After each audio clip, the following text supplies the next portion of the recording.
Okay, I think we're going to get started here. We've got a good group together.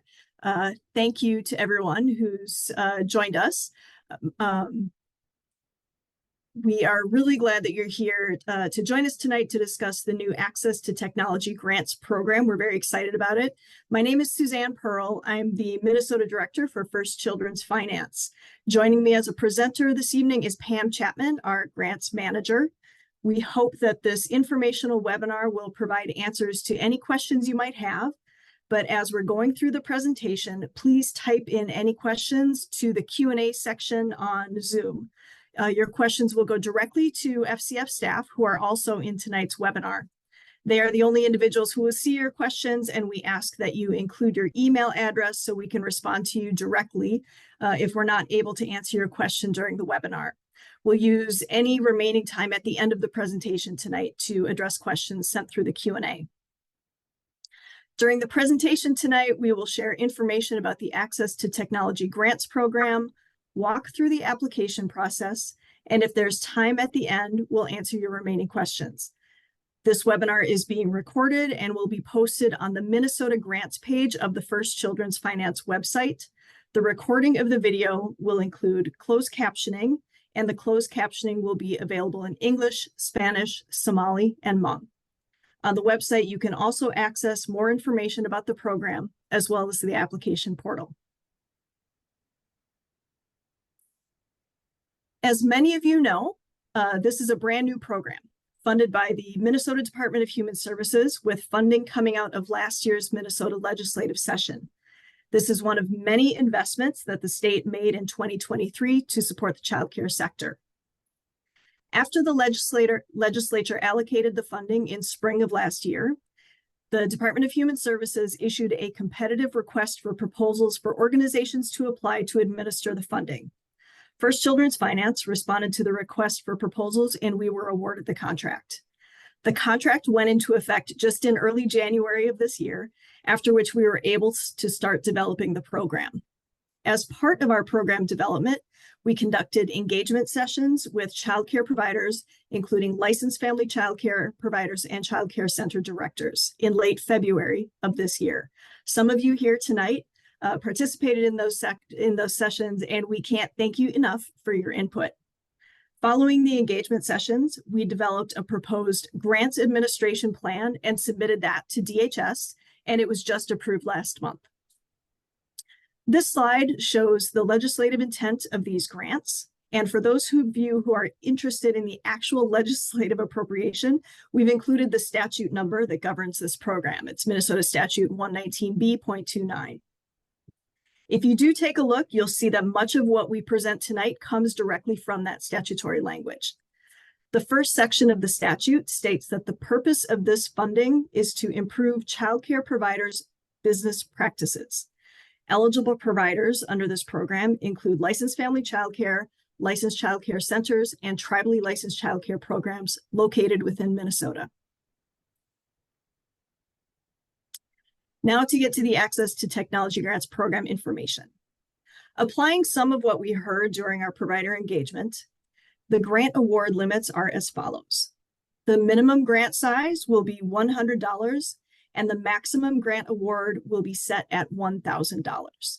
These minimum and maximum award amounts will be the same for all providers. So both licensed family child care and child care centers will be able to apply for the same amount. We will have about $225,000 to award in grants each year. Many of you know that there are about 7,800 child care providers in Minnesota, licensed child care providers in Minnesota. That is a lot of child care providers, and the funding allocated for this grant program will not come close to being able to fund all of those who may need support in accessing technology to improve their business practice. So this will be a competitive grant program.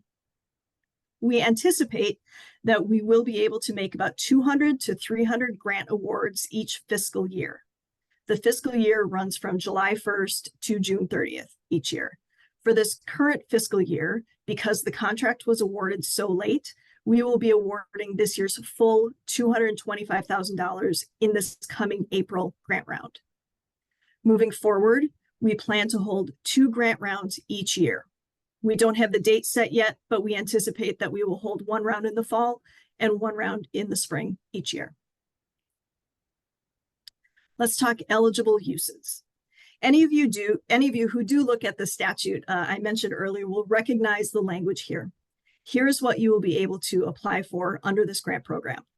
There are 4 main categories of items or services, all of which are meant to improve the business management efficiency of your childcare program.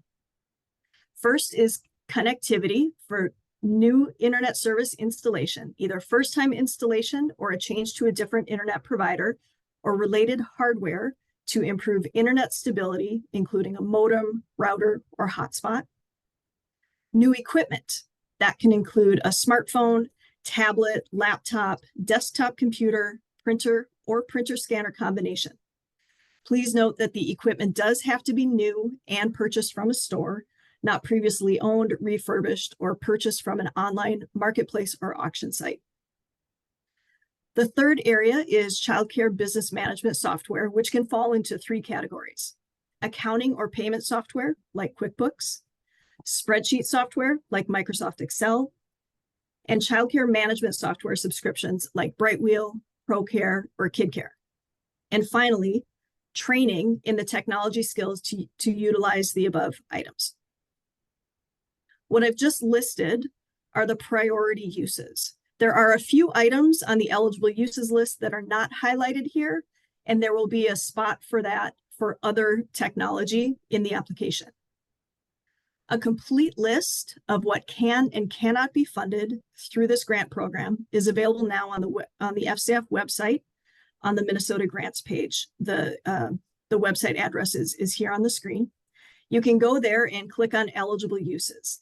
The list is also included at the end of the grant guidelines document, which is also available now on the website. Both documents are also linked to the application, so you can refer back to it when you're filling out the application.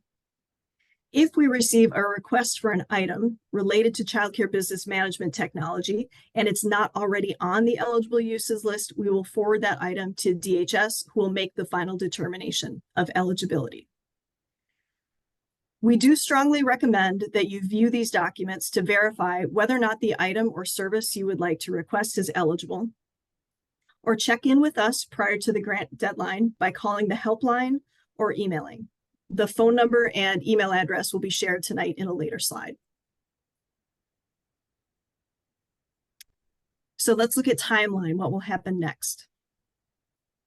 The first round of Access to Technology grants will open on next Friday, April 19th at 9 a.m. It will remain open for 1 week until April 26th at 4:59 p.m. We might be able to have a longer application windows in later grant rounds, but because of the delay this year in starting the program for this first round, the application window will be only 1 week. It's important to know that grants will not be awarded on a first-come, first-served basis. Every grant we receive will be scored and evaluated. You will not be more likely to receive a grant if you submit your application on the first day. So don't hurry up and try to get it in on the first day, because everything in before the deadline will be scored. We do encourage you to look at the application soon after the portal opens if you want to start thinking about your application, and then you'd have the weekend and the following week to work on it. Like we said before, we do hope to fund as many childcare providers in Minnesota as possible, likely somewhere between 200 to 300 providers in this next grant round. So please use exact cost in your budget and request only what you need. Later in the presentation, we'll talk more about how applications will be evaluated. But as you might be wondering about that right now, we can tell you that priority will go to childcare providers who currently are not using or do not have any business management technology, very limited technology, or very old and unreliable technology. Also, some of you may be familiar with DHS's Childcare Access Equity Areas tool, which rates all licensed childcare providers based on several demographic factors related to their location. DHS has required that we use providers' access equity area in scoring grant applications in this program. If you're not sure whether you're in a child care access equity area, there is a link to the DHS map on our website. Okay. But all applications, sorry. Yep. All applications will be reviewed and scored, as I said, which we anticipate will take a few weeks and possibly as long as 8 weeks. Take exit 98. But hopefully it will be less than that. While that seems like a long time, please know that when we developed this grant program, we prioritized putting as much funding as possible into the grants. We are intentionally limiting our staff time working on the program to ensure that we can put as much funding out in grant awards to providers as possible. The trade-off is that it will take a little more time to evaluate grant applications. Finally, once you submit your application, please watch your email as award decisions and all communication will be sent by email.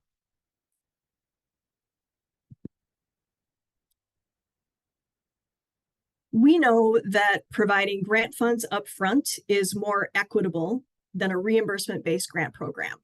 It can be tough for a childcare provider to come up with hundreds of dollars for a new computer and printer, for example. So this program will provide grant awards upfront rather than as a reimbursement. If you are awarded a grant, once you return your signed grant agreement to indicate that you accept the grant, the funds will be sent to you upfront and in full. If you accept the grant award, you will be required to submit a final report within 60 days, showing that you use the grant money as outlined in your grant award. A report form will be available in the grant portal. We use a grants portal called Submittable, so we'll be talking about Submittable. And the report must include paid receipts and photo documentation of the installation or the equipment in use. If we do not receive your report and receipts on time, or if you spend the money differently from your grant award, we will have to ask for the money back. If we don't receive the money back, you will be referred to DHS licensing as non-compliant. So if you have questions about your award, or if the 60-day deadline is coming and you haven't spent the money yet, please call us or email us and let us know. And we will work with you as much as we can. Our staff is available to help you comply with the grant terms. So please do reach out if it gets to that point. Now I'm going to hand it over to Pam Chapman at this point, and she's going to talk through some of the eligibility details and the application process. Thank you, Suzanne. Just to restate the program purpose, all requests must be needed for childcare business management purposes only. This means that we won't be awarding grants for equipment and software that is intended for classroom or program use. There are a lot of great child development and curriculum programs out there, but this particular grant program is not meant to fund those types of items. Applicants who receive a grant award will be given a deadline to sign and return a grant agreement. All payments or service installation contracts, training registrations must be made on or after the date that the grant agreement is returned. Things like down payments or signed contracts prior to that grant agreement will disqualify the item or service from the grant award, and grant funds may need to be returned. Estimates or service quotes should be itemized, and a priority list should be included in the application if more than one item is requested. So any portion that we cannot fund can be subtracted from a potential grant award rather than disqualifying the entire request. Labor, installation, and training must be provided by a professional who works in the technology field that is not related to the childcare provider and does not live in the same home as the childcare provider. Estimates and receipts need to include their contact information and be verifiable. Grantees will need to remain in business caring for children other than their own for 1 year following the return of the grant agreement. If you're planning to relocate your program within a year, items paid under the grant either need to be moved with the grantee, or the grantee will be invoiced for return of portion of the grant on a prorated scale. The same is true if the business closes within that year. Payment of a prorated invoice will be required. Grant dollars are considered taxable income. First Children's Finance will issue a 1099 form to providers for any grant award over $600 as required by the IRS. S Corps, C Corps, churches, and nonprofit centers are exempt from 1099s.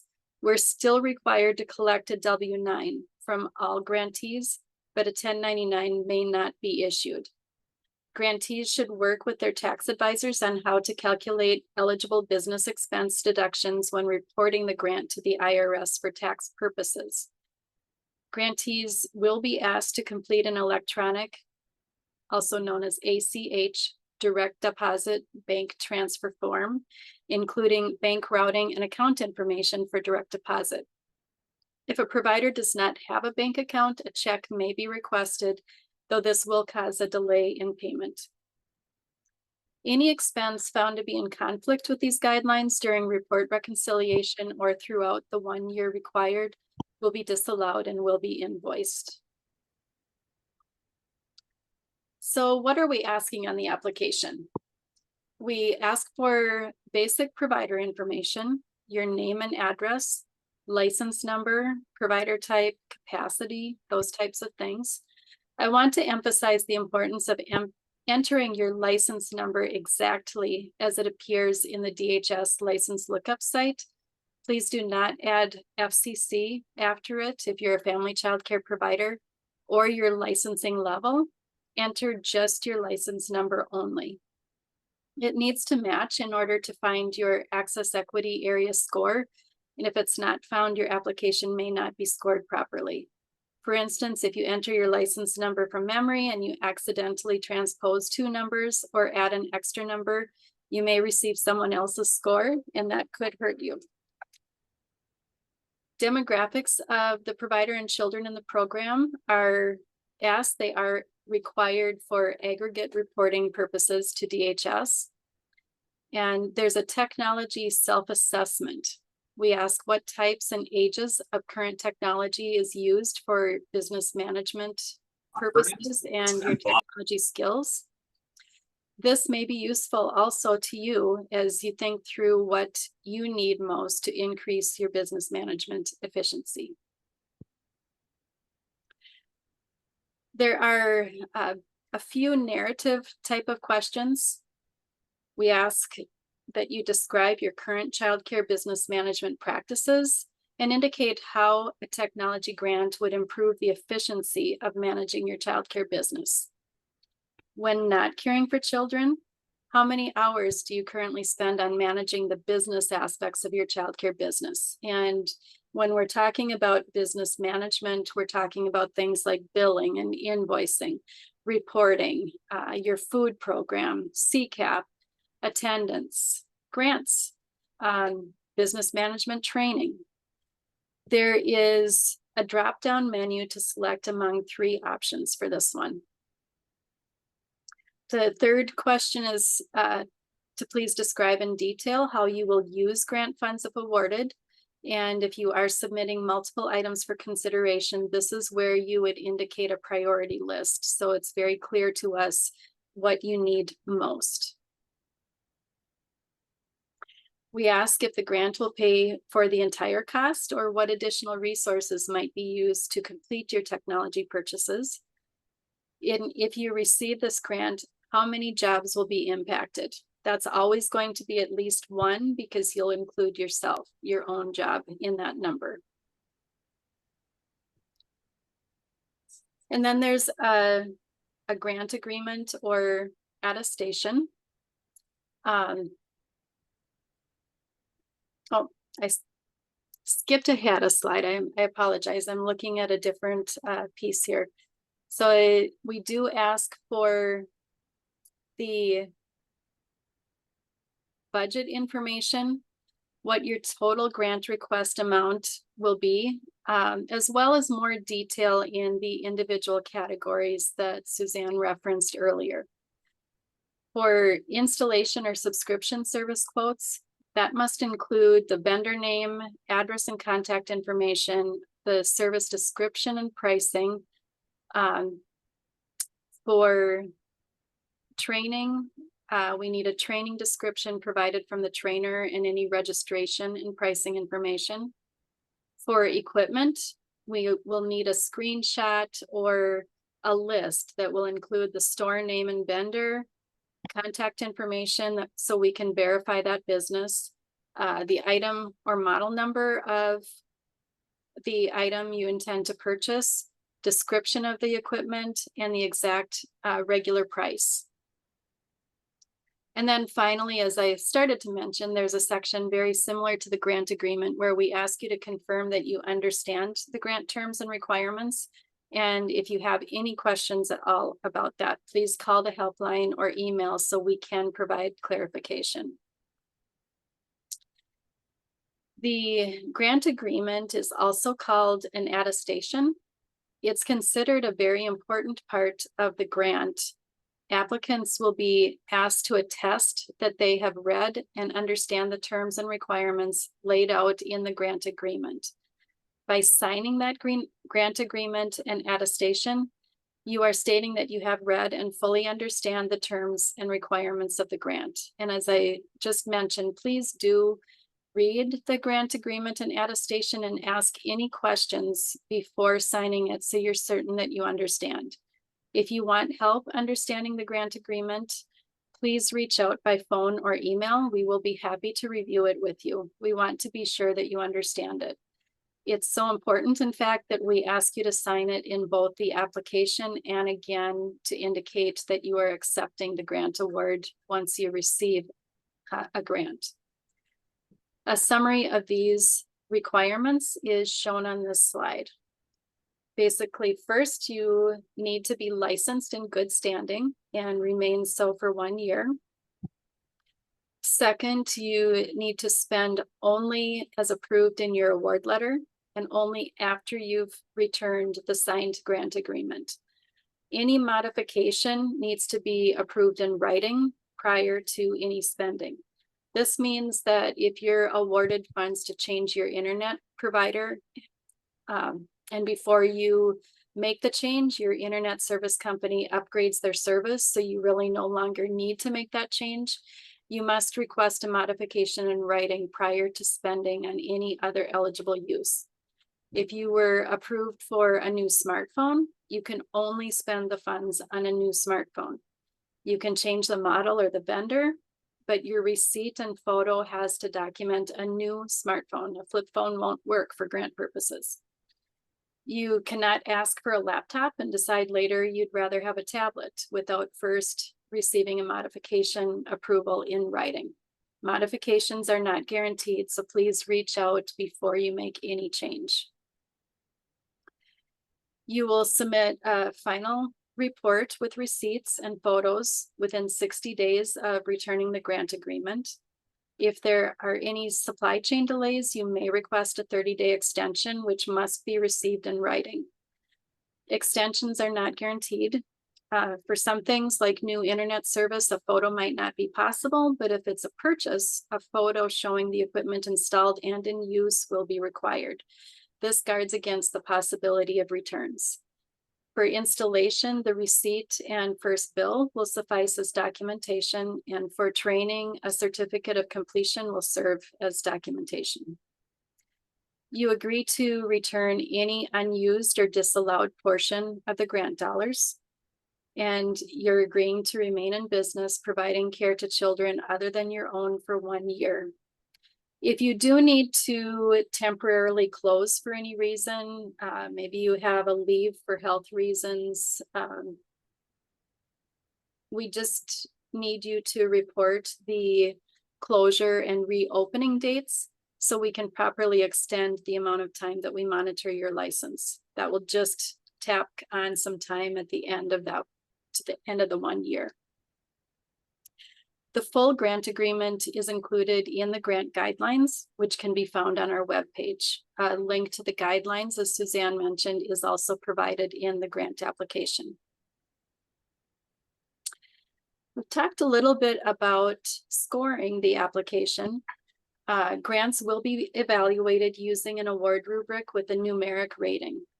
Requests from providers who currently have no or limited technology demonstrate that the request will increase their business management efficiency, and who scored high or moderate on the access equity area score will be prioritized. As previously mentioned, the access equity area score was developed by DHS. We are required to use it as part of the scoring for this grant program. Every licensed childcare provider has an access equity score as determined by your geographic location. You may be familiar with this from the Great Start Compensation Payment Program. The access equity score is used with that program to provide a 10% bonus for providers who are in those access equity areas. This is not the only score for this grant program, but will be a component of the scoring. Some of the other components include current technology and identified need, whether or not high need children and families are served, whether or not a provider accepts CCAP, and the number of sites owned and operated by a provider. Every effort will be made to balance grant allocations by geography and demographics of the community served. We discussed earlier how important it is to submit your report, and this is why. It is a DHS funded program, and we are required to inform you of possible consequences of not meeting the grant requirements. If a grantee does not follow the terms outlined in the grant award letter and grant agreement, an invoice will be issued for any item or service found to be outside of the grant parameters. If no report is returned, an invoice for return of the entire grant will be issued. Grantees can still return the report with receipts and photo documentation after receiving the invoice, as long as they do so before the grant is reported as non-compliant. If the invoice is not paid or the grantee does not come back into compliance for whatever is deemed inappropriate, the grant will be referred to DHS as non-compliant. DHS then assigns an investigator to the grant, and it could result in any of the following: actions against your license, all the way up to revocation. Your parent aware rating could be revoked.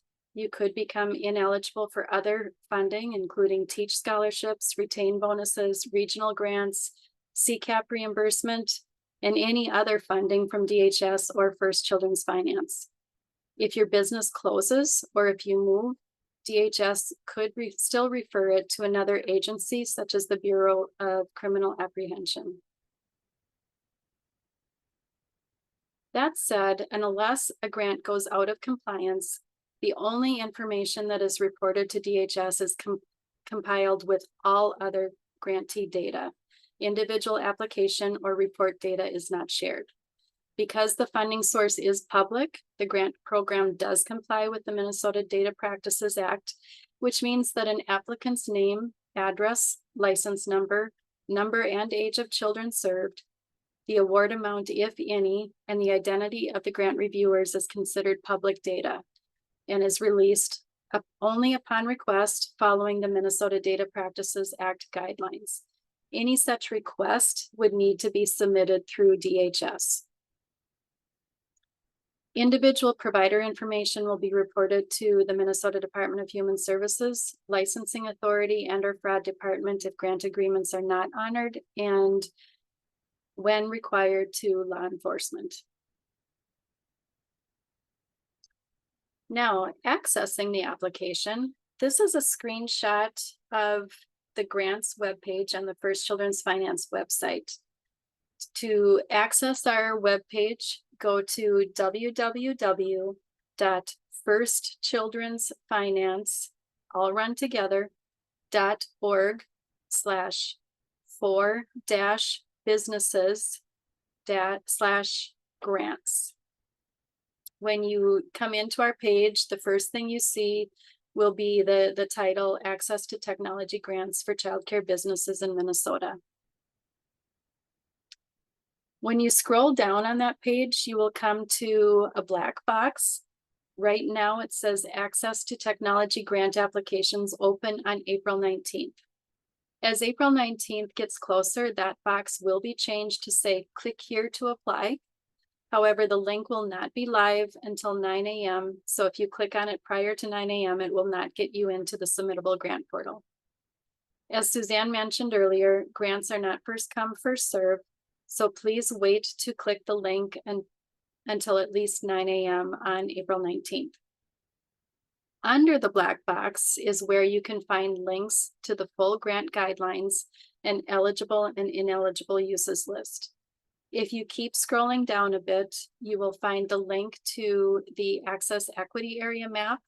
While it does not say click here, as you can see by the bottom arrow, the words childcare access equity areas are in blue. That is an active link to the map. If you don't already have a submittable account, you will need to sign up. You will need an email address. Please use an email address that you check regularly. All communication from us relating to the grant will be directed to that email that you use for your submittable account. Submittable does allow individuals to sign in with Facebook or Google, but we do not recommend that unless you know that the email address you use for either of those platforms is one that you use regularly. Beyond an email address, you simply need to set up a password. Please do write it down somewhere so it will help you remember the password. You will need to get back into Submittable to complete the report if you receive a grant, and you can always see messages from us in the Messages tab on that platform. Some tips for working in Submittable. You can save your work at the bottom of the application and re-enter the grant portal as many times as you need to complete the application. Just remember to save your work anytime you leave the portal or if you walk away for any length of time, because it will time out. Submittable works best on Google Chrome, Firefox, and Safari. It is best to use a supported internet browser. Right now, Microsoft Edge is not currently supported, so that could cause a glitch here and there. So the three that are best, again, are Google Chrome, Firefox, and Safari. Once you submit your application in Submittable, you will no longer be able to make changes. If you do think of something that you want to change prior to the grant deadline, you can request that your application be reopened for edits by calling 612-473-6020 or by emailing grants@firstchildrensfinance.org. And if you do make changes, please remember to resubmit the application when you're done, all the way down at the bottom of the application. Each application may cover only one licensed setting, and applicants may submit one application per grant period for each license. Again, if you forgot to add something or want to make a change, have your application open for editing. Multiple applications for the same license will disqualify them. You may add another email address to collaborate on completing your application and your report. All email will go only to the email address, however, used to create the submittable account. We will follow up with you about your application by email through Submittable. So please be sure to safe list notification emails from Submittable and First Children's Finance, and check the email you use to sign up for your Submittable account regularly. Submittable will send an acknowledgement email when you submit your application. So if you don't see it, please check your junk and spam folders, and if you find it there, safe list the address. Please do not wait until April 26th to begin your application. The portal closes automatically when the computer clock turns over to 5 p.m. and we are not able to accept any applications or additional information after that time. Interpreter services are available to help with questions as needed as you apply and throughout the grant process by calling the grant assistance phone number. Again, that is 472-473-6020 or by emailing us at grants@firstchildrensfinance.org. We answer the phone Monday through Friday during business hours and on Tuesday and Thursday evenings, and other times are possible by appointment. For any provider who does not currently have online access but wants to start, maybe you're watching this webinar with a friend or using the public library, you may request a paper application and we will mail it to you. However, you will need to have an email address, even if you apply by paper application. And if you apply by paper application, we will have to receive your application at least 24 hours before the deadline. This will allow time for First Children's Finance staff to enter your application information into Submittable. We have to do that to make sure applications are scored consistently. Help is available for any provider, again at grants@firstchildrensfinance.org or calling the helpline at 612-473-6020. The phone line is typically answered anytime during business hours, but during the week that the grant portal is open, we may be receiving a higher volume of calls. So be sure to leave a message if you receive our outgoing voicemail. In addition to standard business hours, Monday through Friday, we will be available on Tuesday and Thursday evenings from 6:30 to 8:30 p.m. Email is monitored daily as well. We try to respond to inquiries within the same day whenever possible. But if you have not received a response after 2 business days, please try again. If you haven't been using technology very much to help manage your childcare business, First Children's Finance does offer a training that may help and for which you can receive developed credit. The next round of trainings haven't yet been scheduled, but will be offered prior to the second grant round, which is planned for early fall of 2024. You can check out training opportunities on our website and connect with us on social media. We'll end the slideshow now, and we will see what questions we might be able to answer yet with the remaining time. I do want to thank you for participating in this webinar, and I will stop sharing now.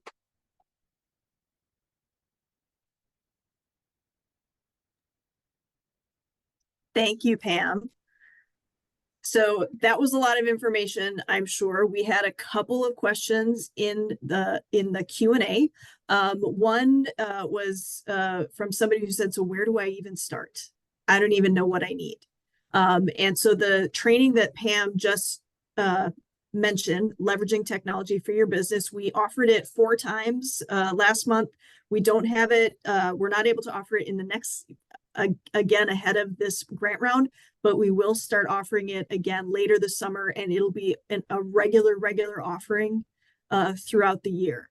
In the meantime, please reach out to our staff. We can help you walk through an assessment. There is an assessment in the application that might help you think through things. But I get that a lot of people are thinking, I don't know what I need. This is new. So we can provide some help with that. And I don't think we really had other questions. In the chat, we did add a link to our website, the Minnesota Grants page on the website. All of the information is there. That's where you're going to access the application portal once it opens on the 19th. If you're interested in applying, all of the grant guidelines are there, everything. The recording of this video will be there pretty soon after we're able to get it to our team, our communications team, to post it.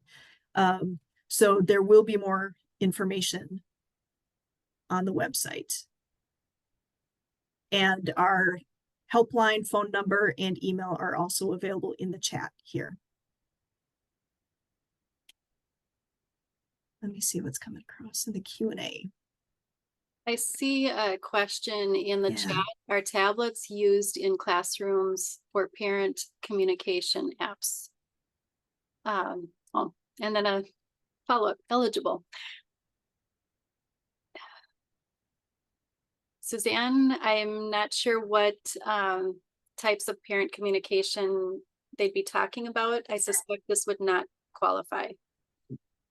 Probably not. It is something that I don't know that is on our eligible or non-eligible uses, but we could absolutely shoot that question over to DHS for them.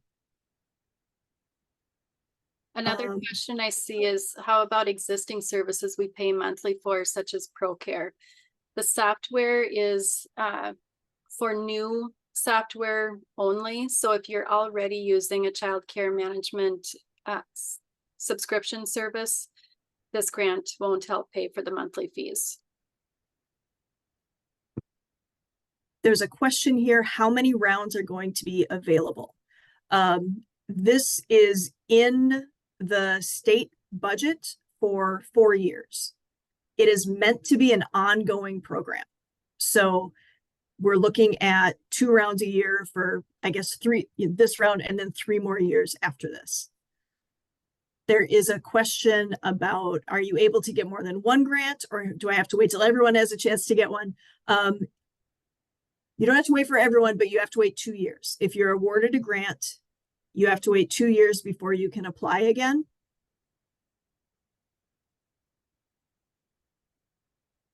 And that 2 years will be from the date that you return your grant agreement. Mm-hmm.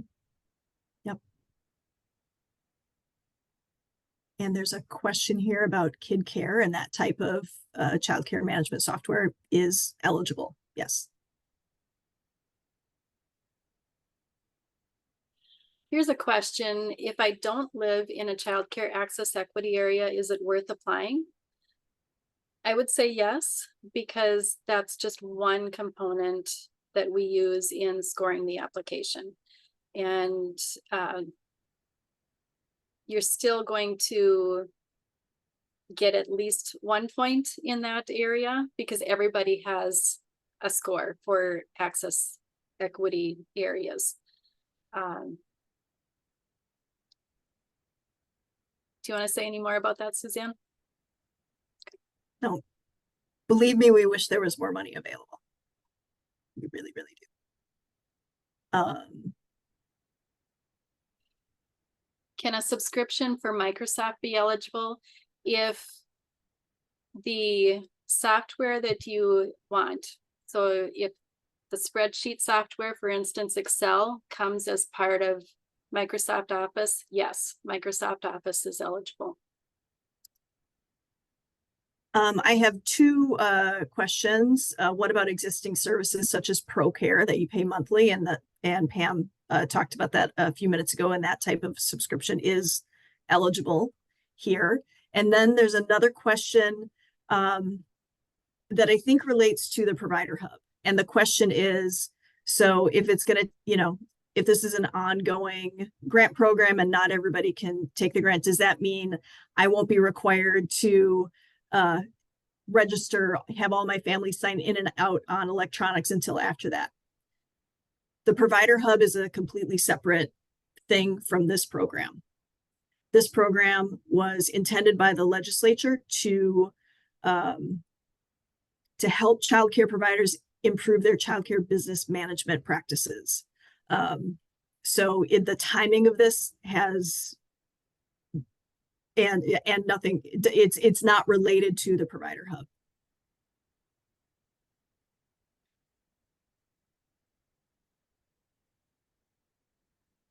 Looking for other questions.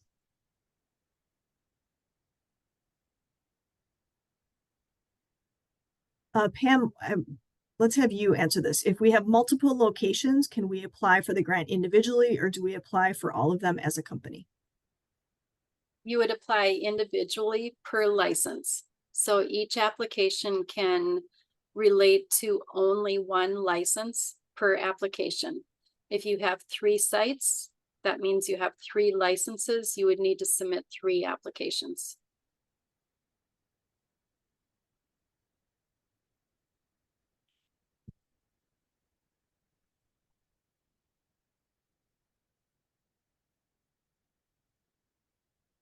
And there's a question, and again, Pam, I'm going to ask you about this. We use ProCare Engage that sends activities throughout the day. Can we upgrade our service to a larger plan that will support them? They have existing internet, but the minimum service, which does not support all their needs. You can upgrade your service.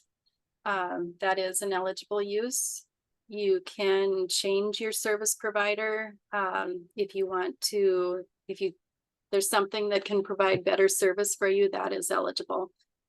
Similarly, if you want to change the software that you're currently using, I see one that you currently have KidCare and would like to change to Brightwheel. That Brightwheel is a new subscription service. You can submit a request for that.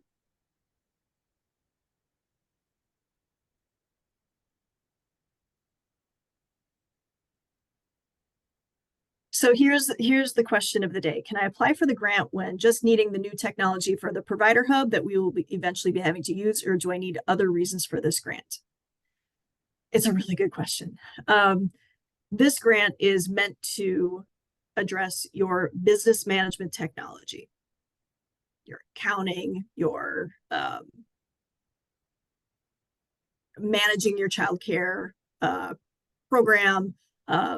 But it's not just that, it's also technology, equipment, laptops, things like that. I think, yes, you could, if that's your only need, you could certainly apply.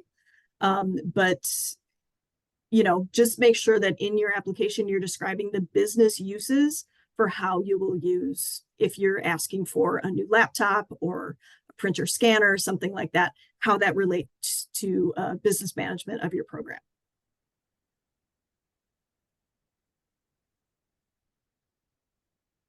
So here's one, and I'm not 100% sure how to answer it. Yeah. If you only have a personal laptop but don't use it for business purposes, would you say 0 devices available?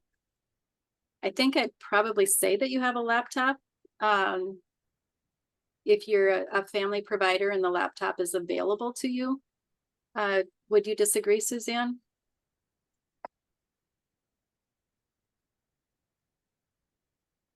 It's a good question.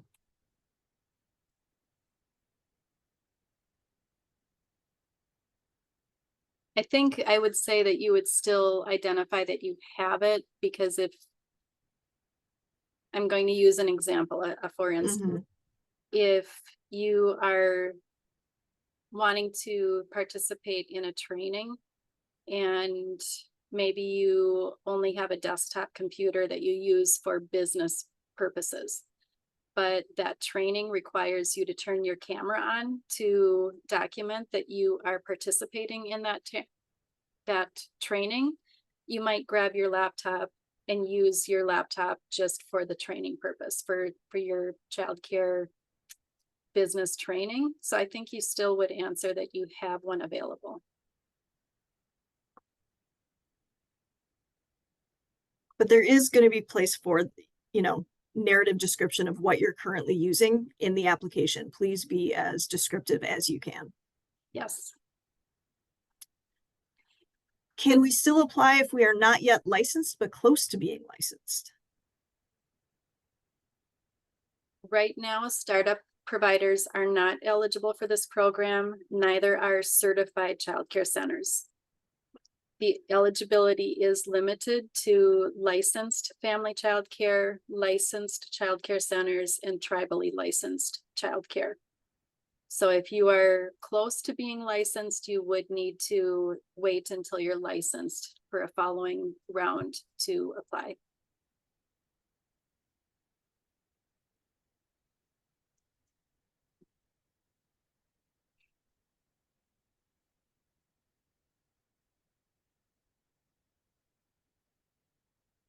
Here's one: if childcare software is a one-time payment, will that be covered? It's not a subscription. Yes, purchases of software are eligible.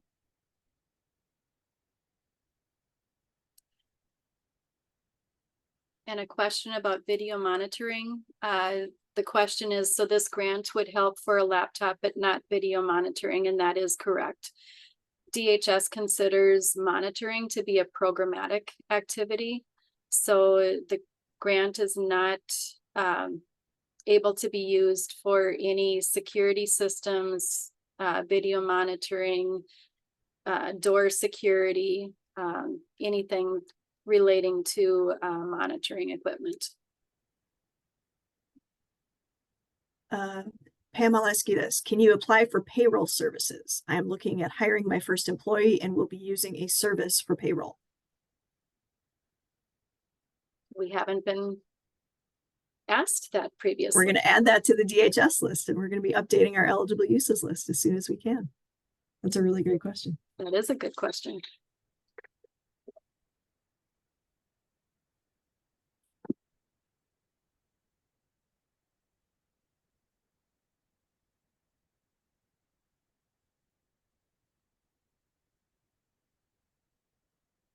I am not seeing other questions coming through.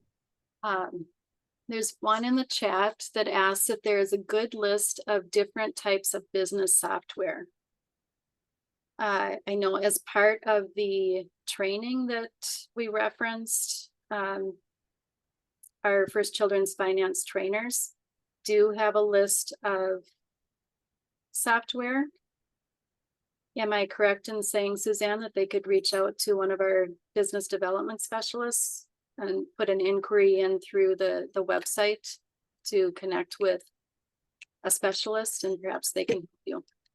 Yep. Or reach out to me personally. I will refer you to somebody. Or to the grants email address, and we'll get you to somebody that can help.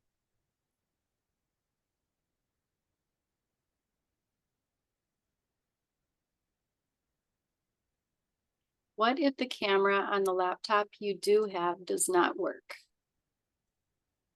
And I'd say your equipment is not very reliable. And you could put that into your application as such.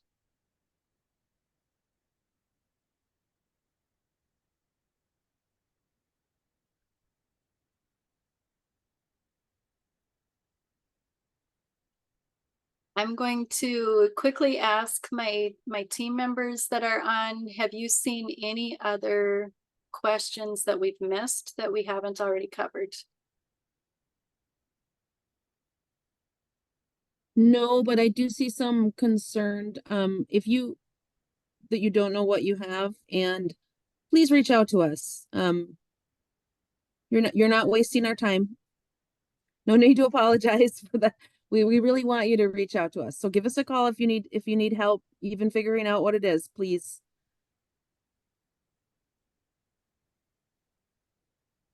And a new question just popped up. Are classes covered to teach us how to use technology for those of us that lack computer skills? Absolutely. That is an eligible expense.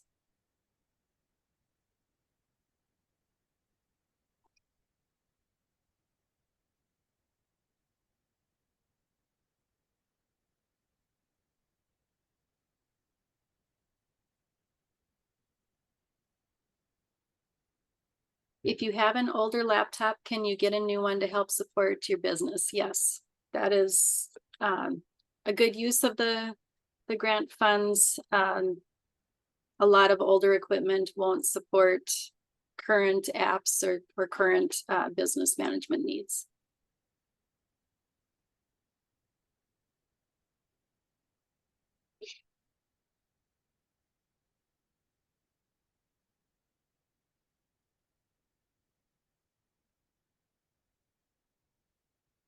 Chrissy, you just messaged something. Is there a question that we missed? Chrissy Seefeld, by the way, is one of our grants team members. It was her voice that you just heard a moment ago. No, we are answering them, but I don't think they're seeing our answers. So if you're writing us questions, check to see if we've written you back privately there.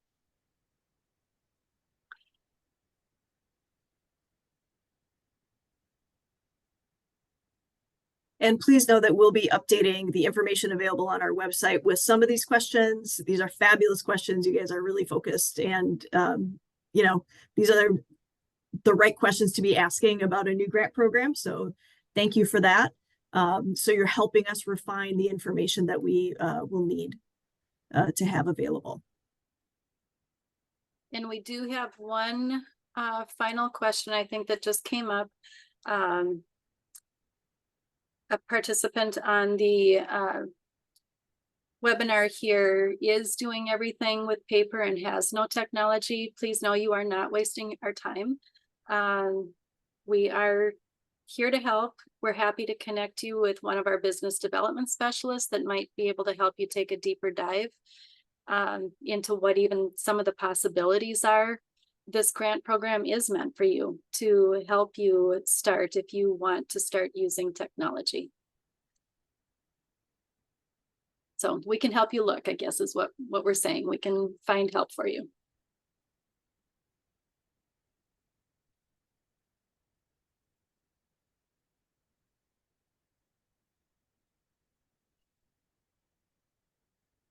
Well, thank you, everyone. I think we're at time. The questions are slowing down. Thank you for taking the time on this Thursday night. And please do not hesitate to get in touch with us directly with further questions. We'll keep updating the information. We'll have this recording on our website. And again, this is an ongoing program. So, you know, don't worry too much about this first grant round. If you're not ready for it, we're going to have another one. We're going to keep them going twice a year. So thank you again, and we look forward to hearing from you as we're moving forward. Thank you, everyone. Good night. Good night.